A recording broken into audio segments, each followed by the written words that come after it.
Welcome to our channel. Today we're diving deep into Heal Your Body AZ by Louise L. Oh, this is a good one. Yeah, and if you were looking for some, a boost maybe or some inspiration, check out Affirmifyjourney.com. Ooh, interesting. But, okay, back to the book. It's more than just like an AZ listing of ailments. Right. It's really a guide to understanding how our thoughts and beliefs can, actually impact our physical health, which is pretty wild. It really is. And what's really fascinating about Louise Hay is she uses her own personal experience healing from cancer as like a springboard for this whole concept. Yeah, that's super powerful. I mean, she believed that incurable just meant that traditional medicine hadn't, found the answer yet. Right, exactly. And that true healing often starts from within. Yeah, it aligns perfectly with her core idea that our thoughts actually create our reality. Whoa. So like if we're constantly putting ourselves down or holding on to grudges or feeling guilty, all those negative thought patterns, Yeah. they can actually manifest as physical problems. It's like, the energy's got to go somewhere, right? Exactly. Heal Your Body AZ provides these like mental equivalents for a wide range of physical conditions. I kind of think of it as like a decoder ring for your body. Ooh, I like that. Okay, so give me an example. Okay, so let's say you have a stiff neck. Now, it might not just be from sleeping wrong, It could be from being inflexible in your thinking, always needing to be right. Oh, wow. Okay, so like your neck is all tight and rigid, and that mirrors how you approach life. Like your body's saying, hey, loosen up a bit. Yeah, exactly. It's a really powerful connection between our mental and physical states. And Hay challenges us to dig deeper and consider, if our aches and pains might be trying to tell us something about how we're thinking and feeling. It's like our bodies are talking to us. Yeah. But we're not listening. Okay, so what do? We've got all these, negative thoughts and tight necks. Yeah. What can we do? Well, here's the good news. Hay stresses that no matter how long we've held on to these negative patterns, we can start changing them, like right now. Okay, but how? It's all about awareness.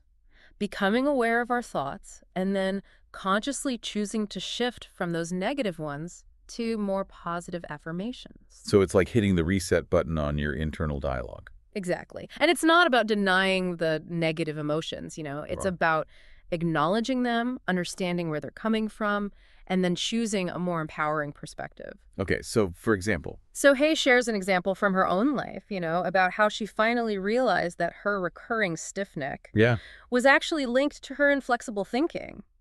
She had to become willing to let go of that need to be right all the time. Right, okay, so it's about getting to the root of the problem. It's not just about slapping on a positive thought Band-Aid. Exactly. You got to pull that weed out, not just, trim the top.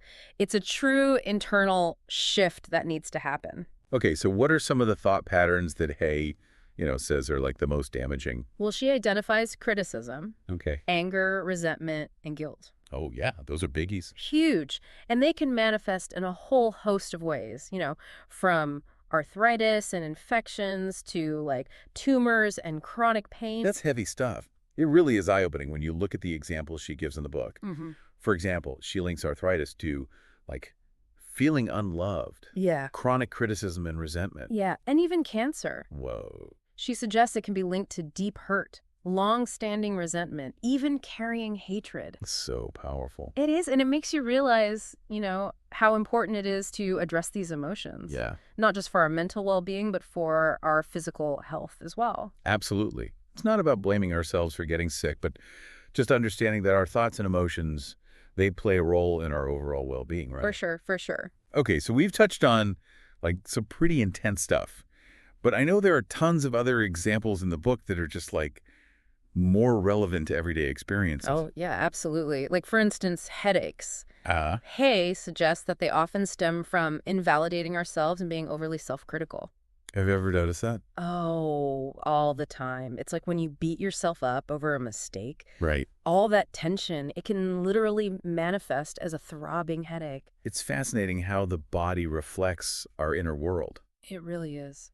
What about back problems? So many people struggle with that. Hay connects those to feeling unsupported. Okay. Whether it's lack of emotional support or financial security, or even just a lack of belief in ourselves. So we're literally carrying the weight of the world on our shoulders. Exactly. It's like our bodies are mirroring that feeling of being burdened Wow. and overwhelmed. Okay, then there's digestive issues. I feel like we've all Okay. experienced that at some point. Definitely. Hay links those to fear, anxiety, and just like the inability to digest experiences. Yeah, you ever notice how worry can like give you indigestion? Oh, absolutely. It's like our gut is saying, like, hold up, I can't process this much anxiety right now. Right, yeah. And Hayes suggests that learning to relax, trust the process of life, and develop like healthier coping mechanisms for dealing with stress. Yeah. Those are all key to healing digestive issues. It's about creating that inner peace so our bodies can function optimally. I love that. So it's almost like our bodies are constantly trying to communicate with us, Right. sending us these signals through aches, pains, and discomforts. And Hayes' book helps us decipher those signals and understand what our bodies might be trying to tell us. It encourages us to pay attention to those whispers. You know, those subtle signs that something might be off balance in our mental or emotional landscape. It's about becoming more attuned to ourselves, listening to our body's wisdom, and then taking those proactive steps to support our well-being. It's like becoming our own health detective, unraveling the mysteries of our minds and bodies and discovering the power we have to heal and thrive. And that's what's so empowering about Heal Your Body, AZ. It gives us the tools and knowledge to do just that.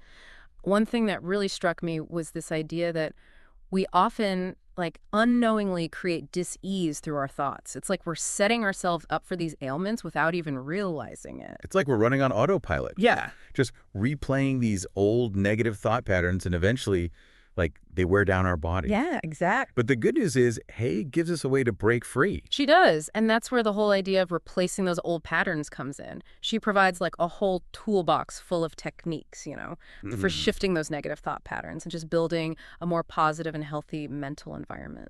Love that. Okay, so let's talk about those tools. One technique she emphasizes is the power of affirmations. Can you remind us how those work again? Sure. So think of affirmations like positive statements that you repeat to yourself, either out loud or silently, doesn't really matter. The goal is to reprogram your subconscious mind. Okay. It's kind of like planting seeds in a garden. Oh, I like that. The more you nurture those seeds, in this case with empowering messages, Yeah. the more they grow and flourish. So it's like replacing a broken record Right. that's stuck on repeat with a new one that plays a more uplifting tune. Yeah, that's a great way to put it. And Hay reminds us it's important to choose affirmations that really resonate with us personally, They got to feel authentic and believable for them to really stick. Yeah. It's not a one-size-fits-all kind of thing. Right. And she also suggests that we phrase them in the present tense. Yes. As if they're already true. Totally. So instead of saying I will be healthy, it's I am healthy and vibrant. Ooh, I like that. Yeah, that shift in language is so powerful, It plants the seed of that reality in our minds, and it helps us believe it's already happening. And the more we repeat these affirmations with conviction and feeling, the more our subconscious starts to accept them as truth. It's a process of repetition and reinforcement. training our minds basically to focus on the positive. Absolutely. And to supercharge those affirmations, Hayes suggests adding visualization to the mix. So after you repeat your affirmation, close your eyes and actually picture yourself living in that state of health and well-being. Okay, so imagine yourself, feeling strong, energetic, radiant. Picture yourself doing all the things you love, surrounded by supportive people. Exactly. Positive environment. Yeah, the key is to create a vivid and emotionally engaging visualization. It truly feels real to you. And the more you practice this, the more you start to attract those experiences into your life. It's almost like you're creating a blueprint for your future, It is. With your thoughts and feelings, you're essentially programming your mind to seek out those experiences that align with your vision. That's powerful stuff. One thing I found really helpful in the book was how Hay breaks down different ailments and suggests specific mental patterns that might be contributing to them. It's like she gives you a roadmap, for understanding the mind-body connection. It's not just listing symptoms. She's providing insights into those possible root causes, which I think is really empowering. Gives you a starting point, when you're trying to understand your own health challenges. Okay, so let's dive into a couple of those examples. Hay talks a lot about the connection between resentment and physical ailments. Oh, yeah. Resentment is a big one, especially for issues like inflammation and chronic pain. Hay believes that, holding on to anger and bitterness can actually poison us from the inside out. It's like we're carrying around a toxic load. Totally. weighs us down and Just keeps that. us stuck in that cycle of suffering. She shares a really powerful story in the book, actually from her own life, about how she developed a really severe bladder infection after like a very upsetting experience. Yeah. And she realized she was harboring a lot of anger and resentment. Towards the person involved, and it was like her body was screaming at her, let go of this bitterness, it's hurting you. Wow. And as she started to work on forgiveness, and release that resentment, Yeah. her symptoms actually started to improve. And it highlights how forgiveness, it's not about condoning the other person's actions. Mhm. It's about freeing ourselves from the pain and suffering that we're clinging to. It's about reclaiming our power, choosing peace over bitterness. Sometimes the person we need to forgive most is ourselves, right? Oh, absolutely. We often hold on to guilt and self-blame, which, let me tell you, can be incredibly toxic. Forgiveness, whether it's towards others or ourselves, is like setting ourselves free from this prison that we've created in our own minds. Beautifully said. It allows us to move forward, with a lighter heart, more open to healing and positive experiences. Okay, so resentment, that's a biggie. Let's talk about another one. Fear. Hay connects fear to so many different conditions, ranging from anxiety and insomnia to like more serious issues, Right. like heart disease, even cancer. Fear is such a powerful emotion. It can keep us locked in this state of stress and tension, which we know weakens the immune system and makes us more vulnerable to illness. Breaks sense. She gives this fascinating example of how fear can literally, paralyze us. She had a client who developed this debilitating arthritis in her hands. Okay.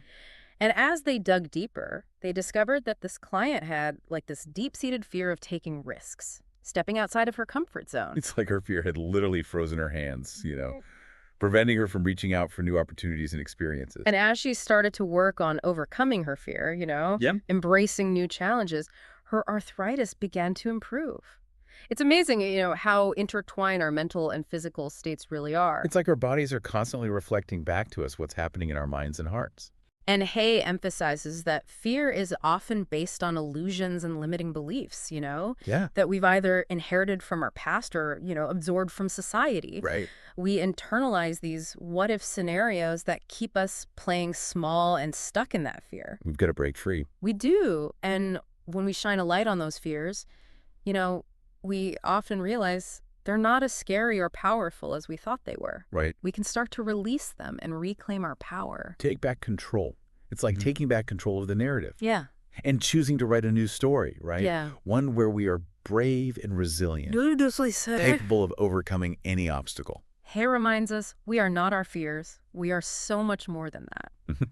Let's shift gears a little bit. I want to talk about self-love. Oh, good one. It feels like such a crucial piece of this whole puzzle, when it comes to healing. Self-love is foundational to Hay's philosophy.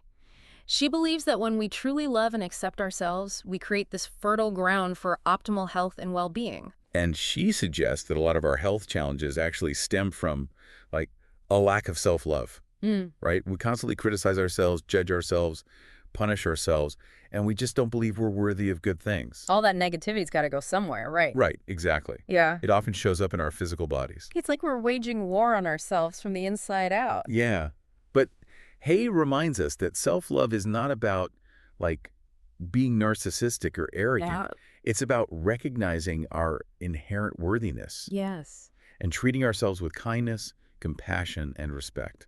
It's about nurturing ourselves on all levels, physically, mentally, emotionally, and spiritually. Self-love is like giving ourselves the permission slip to be human, Yeah. Embrace our imperfections, celebrate our strengths. And it's not a one-time thing, it's a journey. Right. It's a process of learning to accept ourselves, unconditionally. So it's like building a loving and supportive relationship with ourselves, where we are our own biggest cheerleader, right? Exactly. Hay offers all sorts of tools and techniques for cultivating self-love, including, affirmations, visualization, journaling. She encourages us to, spend time each day focusing on our positive qualities, appreciating our accomplishments, and just expressing gratitude for all that we are. And make time for activities that bring us joy and nourish our souls. Could be anything, From spending time in nature to listening to music, pursuing creative endeavors, or just enjoying quiet moments of solitude. It's about making self-care a priority, right? Exactly. Not just something we squeeze in when we have a spare moment. It's about making that conscious choice to prioritize our well-being, make ourselves a top priority. And as we start to do that, we'll likely notice a positive ripple effect in all areas of our lives. Including our health. So our bodies start to heal, our energy levels increase, and we just feel more vibrant and alive. We're radiating from the inside out. So Hayes' message is really clear. Self-love is truly the foundation of well-being. It's something we all deserve and have the power to cultivate within ourselves. And it's remarkable, how she manages to weave together so many different threads in this book, from affirmations and visualization to forgiveness and self-love. It's like a truly holistic approach to healing, that addresses the whole person. And what I find so inspiring is that her work is really grounded in her own personal experience, right? She's not just talking the talk, she's walks the walk. Exactly. She's sharing what she's learned through her own journey of healing and transformation. And that authenticity resonates with people. Right. We can sense her genuine desire to, help others experience that same level of well-being that she has achieved. Her story is pretty amazing, Let me have it. She didn't have an easy start in life. She faced a lot of trauma and abuse in her childhood, and then as a young woman, she had to overcome poverty. Wow. An abusive marriage, and even a diagnosis of cervical cancer. It's incredible how she chose to rise above those challenges, embark on that journey of self-discovery and healing. It is, and she started exploring different spiritual and metaphysical teachings, began to experiment with techniques like affirmations, visualization, positive thinking. And as she started applying these principles to her own life, she began to experience these profound shifts in her physical and emotional well-being. Wow. So she was able to heal from cancer and, create a life filled with joy, purpose, and abundance. It's a testament to the power of the human spirit to overcome adversity and create a new reality. When she realized she had tapped into something truly transformative, she knew she had to share it with the world. She did. So she began teaching workshops, writing books, sharing her insights, and, empowering others to take control of their own health and well-being. And her message really resonated with people all over the world. Her book, You Can Heal Your Life, became this global bestseller, Wow. has been translated into so many different languages. It's a testament to the universality of her message. And the power of her approach.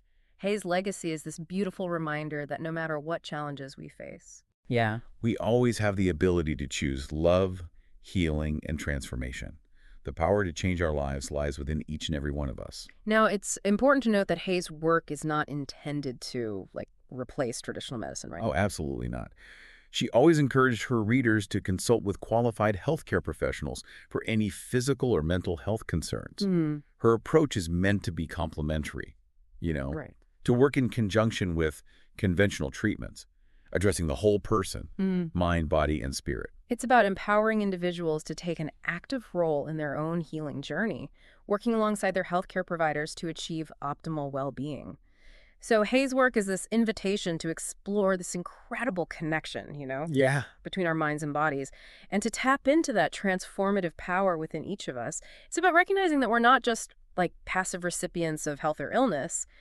We have a role to play. And our thoughts, beliefs, and actions can make a profound difference. They do. Yeah. And as we continue our deep dive into Heal Your Body AZ, we're going to explore even more specific examples of how this mind-body connection plays out in our lives. Looking at ailments ranging from headaches and back pain to more serious conditions like, heart disease and cancer.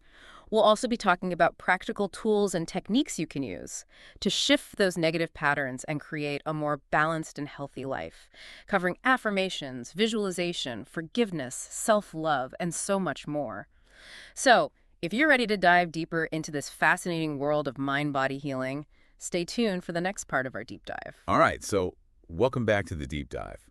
We've been really unpacking Louise Hay's Heal Your Body AZ. It's been an amazing journey. It has. It's a lot to process. A lot of really good stuff. Before we wrap up, let's zoom in on a few, specific conditions and their mental equivalents that might really resonate with our listener. Yeah, I think that'd be helpful. Okay, so headaches are a great place to start. Oh, for sure. Hay links those to self-criticism, invalidating yourself and fear.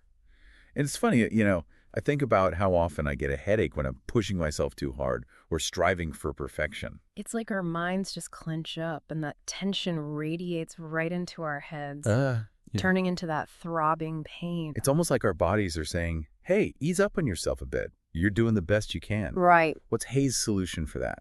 Self-acceptance and self-love. It's so important. Yeah. Acknowledge your efforts. Let go of that need to be perfect. Let it go. So freeing. Okay, what about back problems? Yeah.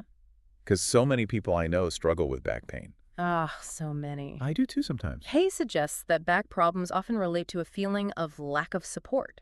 Okay. And it could be emotional support or financial security, or even just like a lack of faith in ourselves. So we're literally carrying the weight of the world on our shoulders. It's exactly that. It's like our bodies are mirroring that feeling of being burdened and overwhelmed. No wonder our backs ache, right? So true. And her solution: cultivate a stronger sense of inner support. Okay, how do we do that? Well, it might mean seeking emotional support from loved ones. Yeah. Maybe working on your financial stability. Or just practicing affirmations, that remind you of your strength and resilience. Right. You got this. Okay, so we've talked about headaches and back pain. What about digestive issues? Because that's something, again, I think we've all experienced at some point. Yeah, definitely. Hay connects digestive problems to fear, anxiety, and the inability to digest experiences. Yeah. Oh, that makes sense. Have you ever noticed how your stomach gets upset when you're stressed or dealing with a lot emotionally? Oh, all the time. Stress and I have a very close, uncomfortable relationship. I hear you. It's like our bodies are saying, slow down. I can't process this much anxiety right now. Right. And Hay believed the key to healing digestive issues is learning to relax, trust the flow of life, and develop healthier coping mechanisms for stress.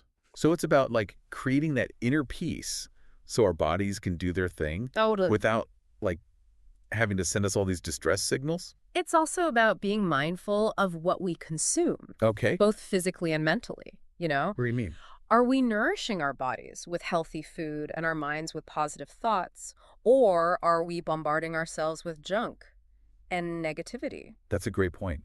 It's like we have to be conscious consumers on all levels. What we eat, what we watch, what we read, what we think. All of it. It's all interconnected. Skin problems. Let's talk about those. Yeah, good word. Hay suggests that skin problems are often tied to feeling vulnerable. Exposed, yeah. Like we're not good enough. Right. Makes sense, right? Right. I mean, our skin is the barrier between us and the world. It's like our skin is reflecting that inner sense of security and self-worth. Yeah. If we feel exposed or insecure, it might show up on our skin. So Hay encourages us to work on building self-esteem, practicing self-acceptance, and setting healthy boundaries in our relationships. Feeling safe and comfortable in our own skin. Literally and figuratively. Yeah. Now, I do want to, emphasize that these mental equivalents shouldn't be taken as diagnoses. Absolutely. They're meant to be, starting points. For exploration. Yeah. Like little clues. Hay's work is a guide, right? Not a medical textbook. Yeah. Always consult a qualified healthcare professional if you're dealing with health concerns, Hay's approach is meant to complement, not replace, conventional medicine. It's about creating this holistic approach to healing. The whole person. Okay, so as we wrap up our deep dive into Heal Your Body AZ. It's been fun. It has. It's a great book. What are some key takeaways that we can leave our listener with today? Number one, your thoughts are incredibly powerful. Yeah. They can shape your reality, including your physical health. No. Don't underestimate their impact. Powerful stuff. Be willing to explore the connections between your thoughts, emotions, and physical symptoms. Your body is constantly communicating with you, so listen to those messages. Listen to your body. Don't just brush off those aches and pains as, just getting older or part of life. There might be deeper messages there waiting to be heard. Okay. Whereas? Practice self-love and self-acceptance. You deserve it. Yes, you do. Be your own best friend. Nurture your mind, body, and soul. That's so important. And lastly, remember that healing is a journey. It is. It's not like a one-time fix. Right. Be patient with yourself and celebrate each step you take toward feeling better. Love it. And if you're interested in diving deeper into personalized affirmations, I highly recommend checking out Affirmifyjourney.com. Oh, that's a good one. They offer amazing resources for creating affirmations that resonate with you. Based on your zodiac sign. Yeah, to help enhance your self-awareness and personal growth. Super cool. Thanks for joining us on this deep dive into Heal Your Body AZ. It's been a pleasure. We hope you found it insightful. Remember, you have the power to heal yourself and create a life filled with health, joy, and abundance. Absolutely. Until next time, keep exploring that incredible connection between your mind and body. You have everything you need within you to live a vibrant and fulfilling life.